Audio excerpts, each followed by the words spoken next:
इस वीडियो के अंदर मैं आप लोगों को बताने वाली हूँ कि 12th क्लास में अगर आपके रीअपियर आ जाती है तो how many chance you have to give exam again, आपके पास कितने मौके मिलते हैं दोबारा से पेपर देने के। एक कमेंट जो है आप ऊपर स्क्रीन के ऊपर देख रहे होंगे, मुझसे पूछा गया है कि मैम अगर 12th क्लास में कंपार्टमेंट आ जाती है then how many chances we have to give exam again, और can we call compartment student और या फिर रीअपियरिंग स्टूडेंट या फिर ओपन स्टूडेंट, तो कौन सी इसमें चीज जो है वो ठीक है। तो यहाँ पर मैं आपको बताती हूँ बच्चा, देखो कंपार्टमेंट के मौके तो दिए जाते हैं, आप 10th क्लास में हो चाहे 12th क्लास में हो, कंपार्टमेंट के आपको मौके दिए जाएंगे, राइट।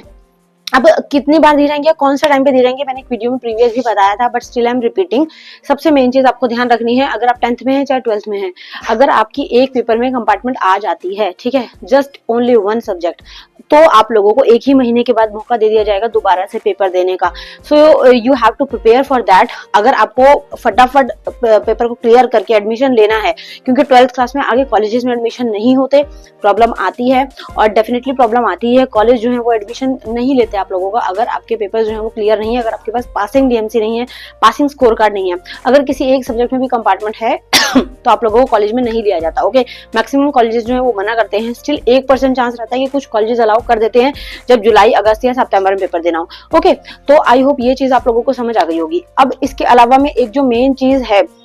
जो सबसे ज्यादा इंपॉर्टेंट है कि अब जुलाई में अगर पेपर दिया और फेल हो गए तो अब उस सिचुएशन में क्या होगा। जुलाई में आप लोगों ने जब पेपर दिया तो आप लोगों का देखो रिजल्ट आएगा मई जून तक, जुलाई में आप लोगों को, जून में आपके फॉर्म निकल जाएंगे दोबारा पेपर देने के लिए, तब आप उसका पेपर देंगे जुलाई के अंदर। अगर आपकी प्रिपरेशन अच्छे से है, अगर आपने समर वेकेशन को वेस्ट नहीं किया, अच्छे से प्रिपेयर किया, तो आप उसमें बहुत अच्छा स्कोर कर सकते हैं। बट अनफॉर्चुनेटली अगर उसके अंदर आप फेल हो गए तो उसके बाद आपको सितंबर अक्टूबर में प्राइवेट कैंडिडेट के थ्रू पेपर देने का मौका मिलता है, तब आप प्राइवेट कैंडिडेट के थ्रू पेपर देंगे, बट वहां पर लॉस आपका ये रहेगा कि आपका एडमिशन रह जाएगा, आपका एक साल ड्रॉप हो जाएगा। ओके, तो वो चीज बहुत ज्यादा समझने वाली है, क्योंकि सितंबर अक्टूबर में पेपर होगा, नवंबर दिसंबर तक रिजल्ट आएगा, और उस वजह से जो है एडमिशन प्रोसेस लेट हो जाता है, और इतनी लेट कोई भी कॉलेज आपको एडमिशन नहीं देगा, ठीक है।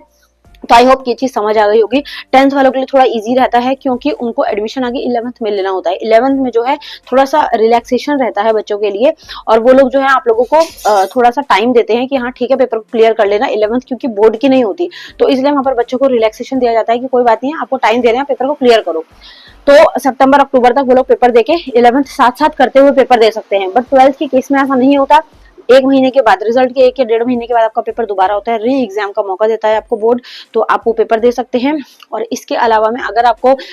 उसमें अच्छे से प्रिपेयर नहीं कर पाते तो फिर अनफॉर्चुनेटली आपका साल वेस्ट हो सकता है, सितंबर अक्टूबर में जाके आपका बाय प्राइवेट कैंडिडेट पेपर होगा। तो आई होप ये कमेंट का जवाब जो है वो आपको मिल गया होगा जिसने मुझसे पूछा था, और इसके अलावा में जो भी इस तरीके के कमेंट्स का जवाब जानना चाहते थे या इस तरीके का डाउट था, उनका भी जवाब जो है आप लोगों को मिल गया होगा। ओके, तो बाकी ऐसे ही कमेंट्स पूछते रहें आप लोग, साथ साथ में वीडियोस अपलोड करती रहूंगी। बाकी जो जेन्युइन कमेंट होंगे उनके ऊपर शॉर्ट्स भी साथ साथ बन रही हैं, शॉर्ट सीरीज चल रही है, तो वो भी आप लोग